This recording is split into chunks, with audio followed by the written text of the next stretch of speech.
Okay, let's unpack this. We are diving into something today that is quite literally the peak of the mountain. Hmm. The air is thinner up here, the pressure is higher, and the history is, well, it's heavy. We are talking about the NBA Finals. The big one. The series that defines legacies. It's where ghosts are made and where immortality is earned. Exactly. And I know what you're thinking. Yeah. I know the finals. 7 games, shiny trophy, confetti cannons.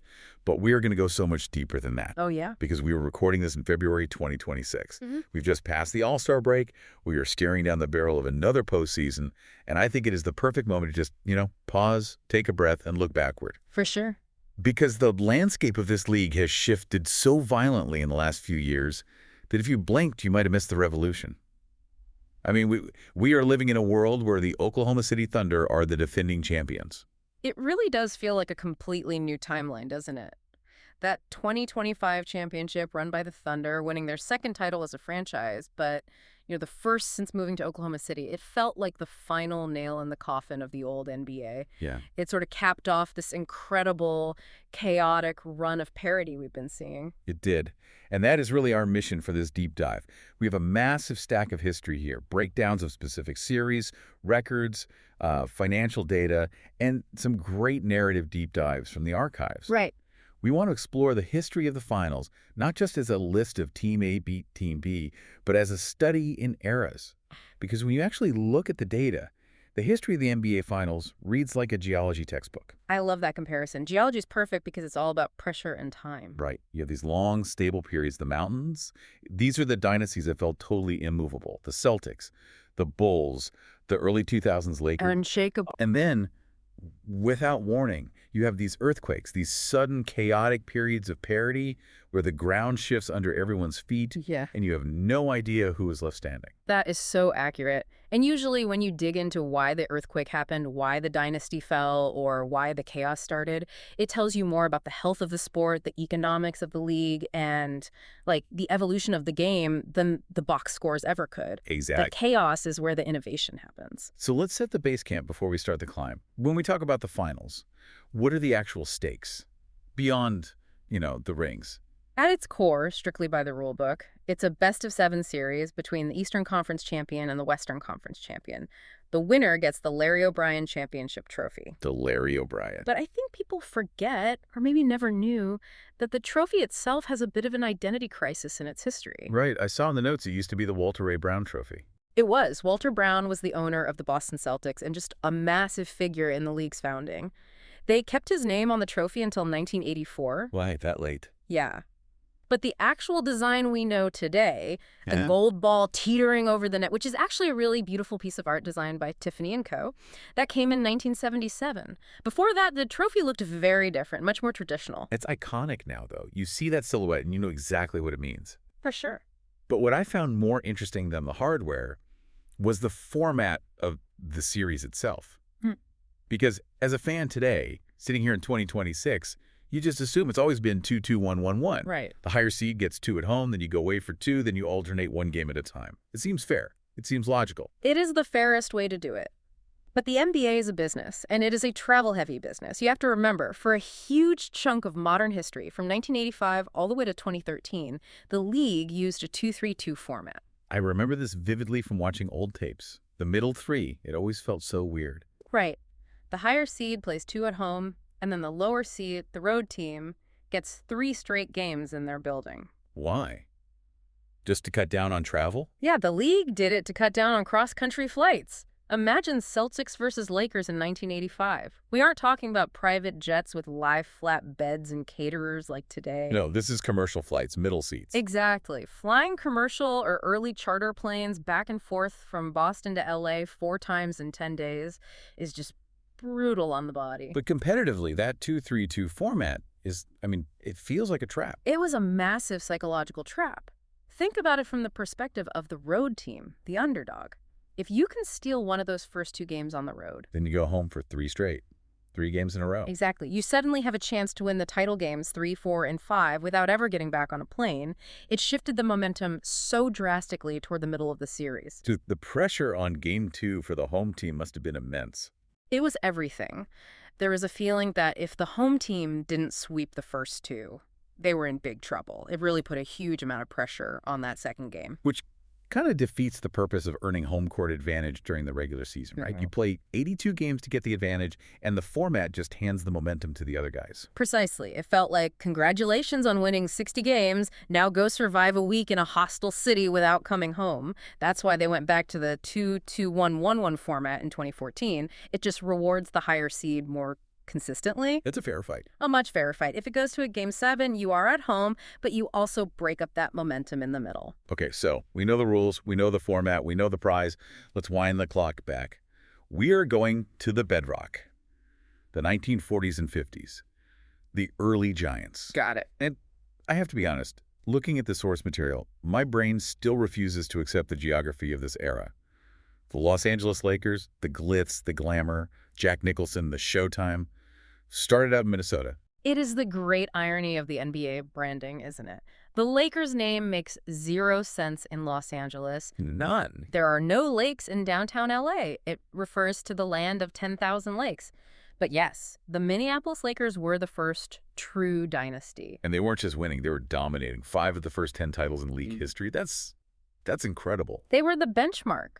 And it was all driven by one man, George Mikan. We need to pause on Mikan because I don't think modern fans understand what he was. He wasn't just tall. He was like a glitch in the system. How do you mean? What does that mean, a glitch? Well, before Mikan, basketball was viewed as a sport for average-sized, agile men. If you were 6'10", people thought you'd be too clumsy to play or that you were a sideshow act. Right. Mikan was 6'10", but he had soft hands, incredible coordination, and a hook shot that was just unstoppable. He literally forced the league to change the rules. Oh, wow. They widened the lane, the paint, from 6 feet to 12 feet just to push him further away from the basket. It was called the Mikan rule. So he was basically the Shaq of the 50s. Effectively, yes. He was the first player who made the league realize, oh, being giant is actually a massive advantage. And that Lakers team, they secured the first three-peat from 1952 to 1954.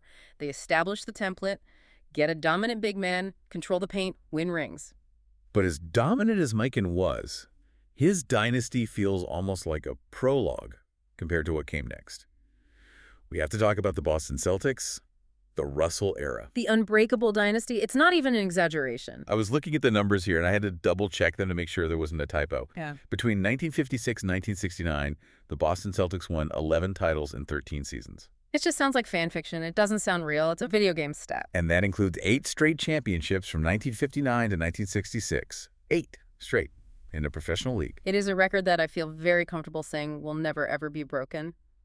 Mathematically, financially, competitively, it is impossible now. So what was it? What was the perfect storm? Well, you had Red Auerbach, a genius coach and executive who was light years ahead of everyone else on scouting and roster construction. And you had Bill Russell. This era really birthed the primary narrative of the NBA, didn't it? The whole concept of the team versus the individual. Because on one side, you have Russell, whose stats weren't eye-popping. He never averaged 20 points a game, but he won. Always. And on the other side, you had Wilt Chamberlain. The Goliath, the individual. Wilt was putting up numbers that are just alien, averaging 50 points a season, scoring 100 in a game, rebounding numbers that looks like typos. So why didn't he win like Russell? Because Russell had the psychological edge. The Celtics played as a cohesive unit. Russell understood that his job wasn't to score, it was to erase the other team's offense. He invented the block shot as a weapon of intimidation. He didn't just block it out of bounds, he would tip it to his teammate to start the fast break. So Wilt was playing a video game on rookie mode, and Russell was playing chess. That's a great way to put it. And nowhere is that clearer than in the 1969 finals. This is one of my favorite stories in the entire file. You got to hear about the balloon game. Oh, this is cinema. Let's set the scene for the listener, because the context here is everything. Okay, so it's 1969. The Celtics dynasty is on its last legs. They are ancient in basketball years. Bill Russell is old, his knees hurt, and he is actually the player coach at this point, which is just insane to think about. He's coaching himself. Coaching the team during timeouts while grabbing 20 rebounds, it's wild. And they finish 4th in the East. Nobody expects them to win. Meanwhile, the Lakers have finally assembled a super team. They have Jerry West, they have Elgin Baylor, and they actually traded for Wilt Chamberlain. Yeah. They have the star power. They have the narrative. This is their year. Right. And the series goes 7 games, a total war. Game 7 is in Los Angeles at the Forum, and the Lakers owner, a guy named Jack Kent Cooke, looks at his roster, looks at the old, tired Celtics, and he thinks, it's over, we won. He was a little too confident, wasn't he? He was incredibly arrogant. He had thousands of balloons suspended in the rafters of the arena in a net. Thousands. Oh, yeah. The plan was, the second the game ends, the balloons drop, the USC marching band plays Happy Days Are Here Again, and the champagne flows. He even had victory schedules printed out for the parade. I can only imagine how Bill Russell reacted to seeing balloons in the rafters before the game even started. Well, the story goes that Russell saw the net up there during warm-ups and told his team, those balloons are staying up there. Oh, he used it. He weaponized their arrogance. He told the Celtics, they think you're done. They think you're a stepping stone. The disrespect was the fuel. Yeah, and the game itself. It was a disaster for LA. The Celtics came out running. They just caught the Lakers sleeping. And there was this one critical moment where Don Nelson, who later became a famous coach, took a shot near the free throw line. I think I've seen this clip. It hits the back rim, bounces like 5 feet straight up in the air, and drops straight through. A total, complete lucky bounce. The basketball gods were wearing green that day. They were. The Celtics won 108-106 in the Forum. In Game 7. Yeah, balloons. They never dropped. The Lakers eventually had to donate them to a children's hospital or something. It was the ultimate embarrassment. And Russell, he retired immediately after that game. He walked off the court with his 11th ring, having ruined the Lakers' party, and just vanished into the sunset. Talk about a mic drop. That is the ultimate exit. Yeah. So Russell leaves, and the league sort of exhales. The mountain has crumbled, and we enter the 1970s. And looking at this list of champions, it looks like a lottery. The 1970s is known as the decade of parity, but honestly, chaos might be a better word for it. You had 10 different teams reach the finals in the 70s, and 8 different franchises won the title. 8 champions in 10 years. That is just wild compared to what we just saw. It was a power vacuum. The Celtics were rebuilding. The Lakers were aging out. So suddenly the door was wide open. Yeah. You had the Knicks winning in 70 and 73 with their smart team-first ball. You had the Bucks winning instantly with a young Kareem Abdul-Jabbar. The Warriors, the Blazers, the Bullets. The Supersonics. It was anyone's game. And you had the Cinderella Suns. I love that nickname. 1976. This is the peak of 70s chaos. The Phoenix Suns were a .500 team. They had a losing record halfway through the season. They finished 42-40. They barely even made the playoffs. The rat. They got hot at the right time. They meet the Celtics in the finals. And that series gave us what many historians still call the greatest game ever played. Game 5, 1976. Triple overtime. The Boston Garden. It was pure mayhem. The fans were so rowdy, they were storming the court, thinking the game was over when there was still 1 second left on the clock. That sounds dangerous. It was. Players were fighting fans. The Suns hit a miracle shot to force the third overtime Gar heard. The shot heard around the world. It was just a mess. It sounds like a bar fight that broke out in the middle of a basketball game. It kind of was. The Celtics eventually won 128-126, but it just showed how competitive the league had become. There were no unbeatable giants anymore. We also can't skip the iconic moment of 1970, Willis Reed. The definition of grit. The absolute definition. This is the Knicks versus the Lakers. Game 7, Madison Square Garden. Willis Reed, the Knicks captain and MVP, tears a muscle in his thigh in Game 5. He doesn't play Game 6. Everyone assumes he is out. I mean, he can barely walk. Right, and the Lakers are terrifying. They have Wilt, they have Jerry West. The Knicks look demoralized without their leader. And then just before tip-off, Reed limps out of the tunnel. The crowd reaction on the take is just, it's spine-tingling. It's not a cheer, it's a roar. It was nuclear. And he couldn't really run. He was visibly dragging his leg. He hit his first 2 shots, these little jump shots from the top of the key, and didn't score again. He finished with 4 points, but it didn't matter. It spooked the Lakers, didn't it? It absolutely terrified them. They saw this man willing to play on one leg, and the Knicks just fed off that energy. They played like men possessed. They blew the Lakers out. It's a reminder that the finals isn't just about skill or tactics. It's about narrative and emotion. But here's the thing about the 70s. As exciting as the parity was, the league was hurting. I mean, financially, ratings were down. There was a drug problem in the league. They needed a spark. They needed a rivalry. And they got the best one in the history of sports, the 1980s Magic versus Bird. The golden age. This is where the modern NBA really begins. The TV deals, the global fame, everything. Absolutely. You had the 2 most storied franchises, the Lakers and the Celtics, revitalized by 2 rookies who hated losing more than they liked breathing. They met in the finals 3 times, 1984, 1985, and 1987. It was appointment viewing for the entire country. But the moment that launched the decade happened right at the start. Magic Johnson's rookie season, 1980. This is the story I tell people when they ask why Magic is considered a top 5 player ever. So it's the 1980 finals, Lakers versus Sixers. The Lakers are up 3-2. But in Game 5, Kareem Abdul-Jabbar, the league MVP, the unstoppable force, severely sprains his ankle. He's out. He doesn't even travel to Philadelphia for Game 6. So you are going into a closeout game on the road against Dr. J and the Sixers without your center, without your best player. And Magic Johnson, a 20-year-old rookie point guard, gets on the team plane.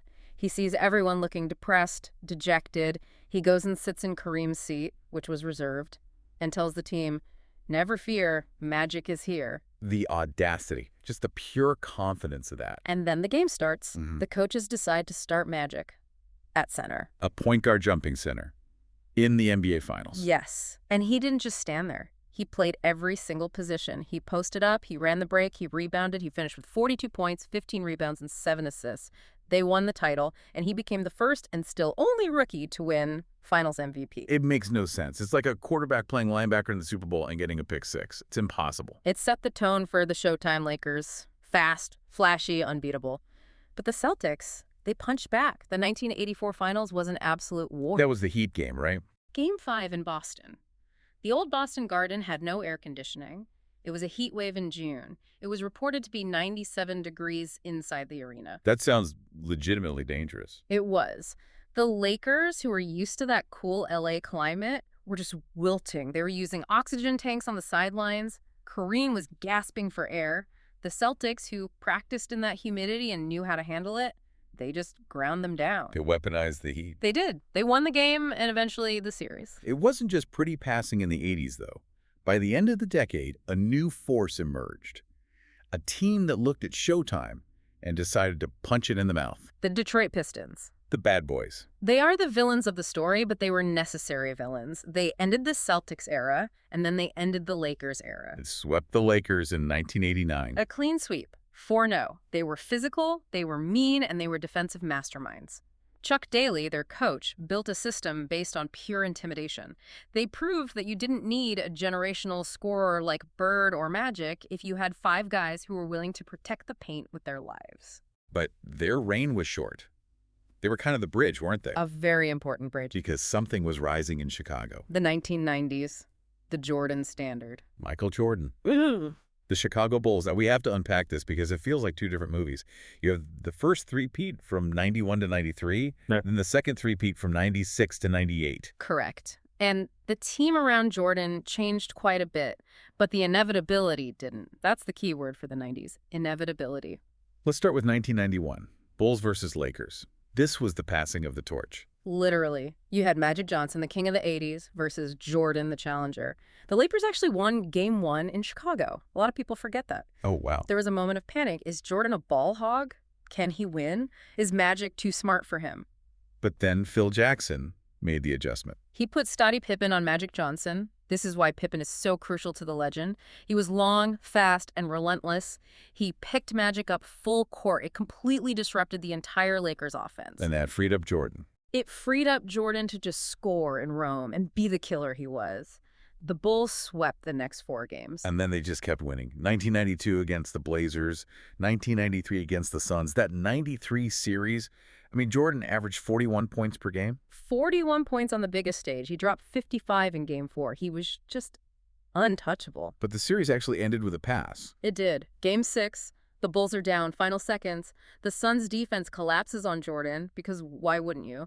He drives, kicks it to Horace Grant, who makes one more pass to John Paxson. The sharpshooter. Bang! 3-pointer. Bulls win. 3-peat secured. It was perfect team basketball to cap off a run of individual dominance. And then the intermission. Jordan retires. He goes to play baseball. And I feel like in the documentary of history, we just fast forward this part.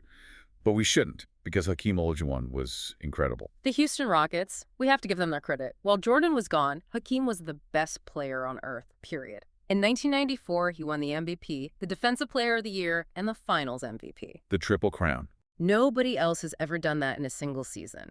The Rockets went back-to-back. Hakeem dominated Patrick Ewing, then he dominated a young Shaq. It proved that a dominant, skilled center could still own the league. But then the facts came through. I'm back. He's back. Jordan returns. And the 1996 team, 72 wins and 10 losses. The greatest regular season team of that era. They were angry. They had lost in the playoffs the year before after Jordan came back late. They wanted to destroy everyone. They meet the Seattle Supersonics in the finals, Gary Payton and Sean Kemp. The glove and the rain man. A great team. Yep. But the Bulls went up 3-0 instantly. It looked like a mismatch. But then George Karl, the Sonics coach, finally made the adjustment everyone was waiting for. He put Gary Payton on Jordan. And it worked. It worked better than anyone expected. Payton was physical. He harassed Jordan. The Sonics actually won Game 4 and Game 5. It was a little, too late to save the series, but it showed that even Jordan was human if you had the right defender. But the Bulls closed it out.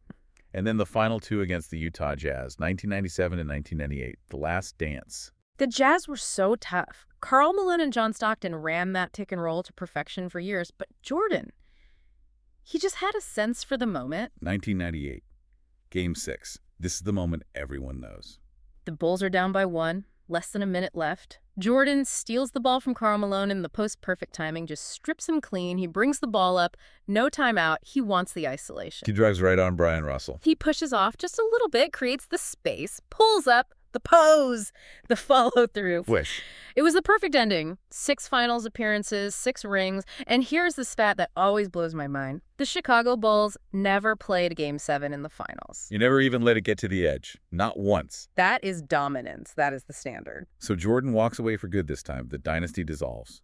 And we enter the 2000s. And the geology shifts again.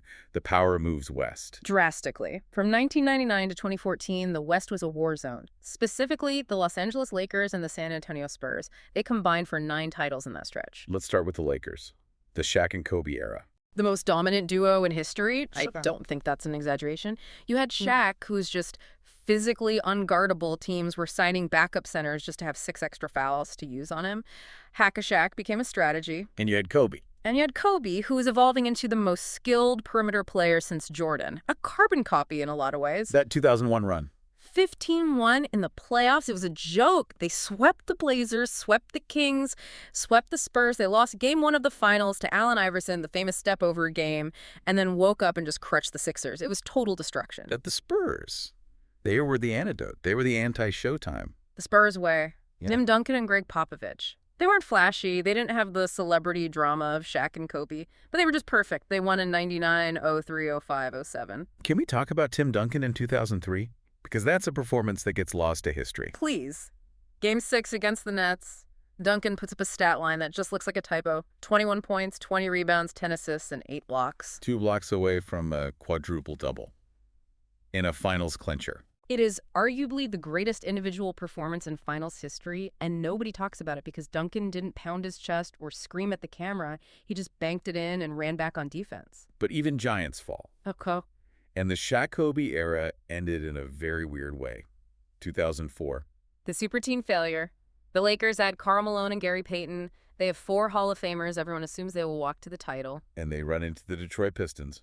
Again. The going-to-work Pistons. No superstars, no MVPs, just a perfectly constructed team. Chauncey Billups, Rip Hamilton, Ben Wallace, Rasheed Wallace. They just dismantled the Lakers. In 5 games. Beat them in 5 games. It proved that chemistry beats talent if the talent hates each other. And that series ended the Shaq-Kobe marriage. Shaq was traded. And that opened the door for the next king, LeBron James. The 2010s are the LeBron era. It's that simple. Even when he didn't win, he was there. 8 straight finals appearances between Miami and Cleveland. Just think about the physical toll of playing into June 8 years in a row. The Miami Heat era gave us maybe the most thrilling finals moments. 2013 against the Spurs. Game 6.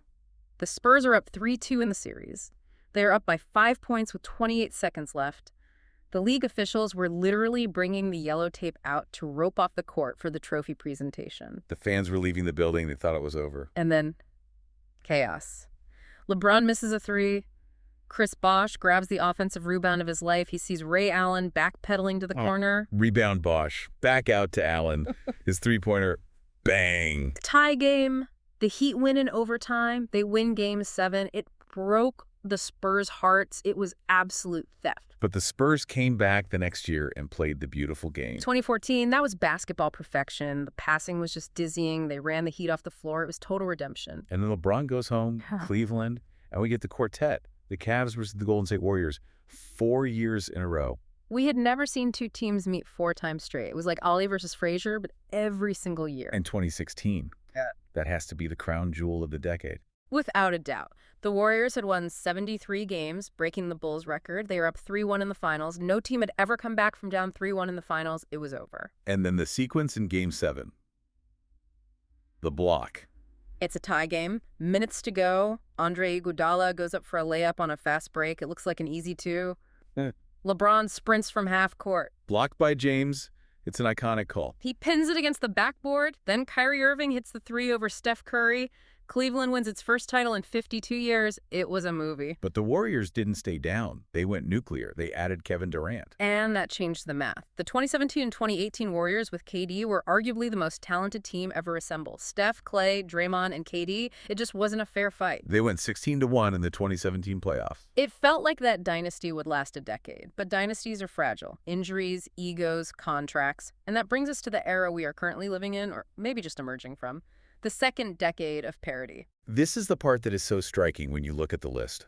Starting in 2019, the NBA had, like, a nervous breakdown. We had 7 different champions in 7 years. It's an unprecedented run of chaos. Let's run through the list, because looking back from 2026, it is a crazy sequence of events. Go for it. 2019, Toronto Raptors. Kawhi Leonard takes down the Warriors. 2020, the bubble. Lakers win. LeBron's 4th ring. Very strange year. 2021, Milwaukee Bucks. Giannis drops 50 in the closeout game.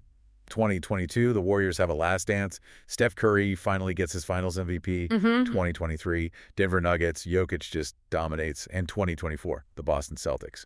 Jaylen Brown and Jason Tatum finally get over the hump. That was a huge moment. Their 18th title, breaking the tie with the Lakers. A huge deal in Boston. And then most recently, last year, 2025, the Oklahoma City Thunder. The culmination of the process 2.0, the Thunder beat the Indiana Pacers in 7 games. That series was electric. It was just so fast. You had Tyrese Halliburton and Pascal Siakam for the Pacers running and gunning. And you had Shai Gilgeous-Alexander and that young Thunder core just swarming everyone. And Shai was incredible. But think about it. 7 years, 7 different teams raising the trophy. We haven't seen a repeat winner since the Warriors in 2018. It's nuts. Why is this happening? Why can't anyone hold on to the trophy anymore? It is the second apron. That's the short answer. The salary cap rules. Exactly. The new collective bargaining agreements put in these massive, massive penalties for spending too much money. It makes it almost impossible to keep 3 superstars together for more than a few years. You have to trade guys. You have to let guys walk. It basically forces parity. Plus, the talent pool is just deeper than ever, right? Oh, absolutely. Just look at the names we mentioned. Kawhi, LeBron, Giannis, Steph, Jokic, Tatum, Shai. The best players are coming from everywhere. Serbia, Greece, Canada, all over the world. The gap between the best team and the 5th best team is razor thin now. So the dynasty model is broken. Is that what we're saying? It is certainly on life support. To win back-to-back now, you need a perfect health, perfect drafting, and incredible management of your role players. It's so hard. Before we wrap up, I want to pivot to the dark side of the moon, the heartbreak. Because you can't have a winner without a loser. And nobody lost more than Jerry West. The Buffalo Bills of the NBA. You just have to feel for him. Jerry West, the logo, Like- the actual silhouette on the NBA branding. He went to the finals 9 times as a player. He lost 8 times. 8 losses. That crushes a soul. It tortured him. In 1969, the balloon game we talked about, he was actually named Finals MVP. He is the only player in history to win MVP from the losing team. I can't imagine he keeps that trophy on the mantelpiece. No, he probably wanted to throw it through a window. He said he was disgusted by it. And Elgin Baylor. Even more tragic in a way. He played his whole career for the Lakers, lost in the finals 7 times. In the 1971-72 season, his knees were just shot. He retired 9 games into the season. And let me guess. The Lakers immediately went on a 33-game winning streak, still a record, and won the title that year. He missed the ring by a few months. That is physically painful to hear. What about the teams that have never even been to the party? It is a shrinking list. But as of right now, in 2026, the Clippers, Timberwolves, Hornets, Grizzlies, and Pelicans have never reached the finals. The Timberwolves made the conference finals in 2024 and 2025, but fell short both times. It just shows how hard it is. You can be good for a decade and never even get to the final stage. Let's hit some active records before we go. We mentioned LeBron. He is second all-time in finals points behind Jerry West. But he also holds the record for most turnovers in finals history. Which makes sense, though, if you have the ball that much for that many years. It is a usage stat. It's a badge of honor, in a way. You can't turn the ball over in June if you were on vacation in Cancun. Fair point. And then Steph Curry, the three-point record. 152 made threes in the finals. That's a lot. And nobody is even close. That record is going to stand for a very, very long time. So we have covered the history. We have seen the Lakers and Celtics dominate, the Bulls fly, the Spurs execute, and the recent chaos of parity. Yeah. Here is where it gets really interesting for me. We're sitting here in 2026. The Thunder are the champs. They are young, they have draft picks, they have a superstar in Shai who is in his prime. Are we looking at the end of the parity era? That is the billion-dollar question, isn't it? The Thunder are built differently. They didn't buy a super team, they grew it. They have the cap space and the assets to keep this core together. In theory, they could be the next Spurs or Warriors. There's always a but. But we said that about the Bucks in 2021. Giannis is young, they will win 3 or 4. We said that about the Nuggets in 2023. Jokic is unstoppable, and both of them faced injuries, roster crunches, and early playoff exits. It feels like the margin for error is non-existent now. It is. In the 90s, the Bulls were significantly better than everyone else today. One rolled ankle in the second round, one cold shooting night in a Game 7, and you go home. So, as a basketball fan, do you prefer the dynasties or the chaos? Oh, that's tough. I mean, there is something romantic about a dynasty, a villain to root against, a hero to chase. It creates a clear narrative. Right. But the chaos. Knowing that when the playoffs start in April, truly anyone, the 1 seed or the 6 seed, could win, that is so exciting. It keeps every fan base engaged because hope is a powerful drug. I think I agree, although if I'm a fan of the Hornets or Pelicans, I'd take a little dynasty right about now. Fair point. A very fair point. So here's my final thought for you to chew on. We talked about how the game has evolved from Mikan's post-play to Curry's three-pointers. With the Thunder winning, with a team of guys who are all like 6'6", long arms, can handle the ball. Are we entering a finals era where positions truly don't exist anymore? Are we done with the point guard versus center narratives and moving into skill versus skill? That's a fascinating thought. If you look at the last few finals MVPs, Jaylen Brown, Nikola Jokic, Steph Curry, Giannis, they play the game in completely different ways. There is no prototype anymore. The only requirement is high skill and high IQ. And maybe that is why it is so hard to repeat. Because every year, the puzzle you have to solve is completely different. Exactly. The test changes every year. You can't use last year's answers. Well, we will see what the 2026 finals bring us in a few months. Maybe the Thunder repeat. Maybe we get an 8th new champion. Either way, we will be watching. Thanks for taking this deep dive into history with us. Always a pleasure. See you next time.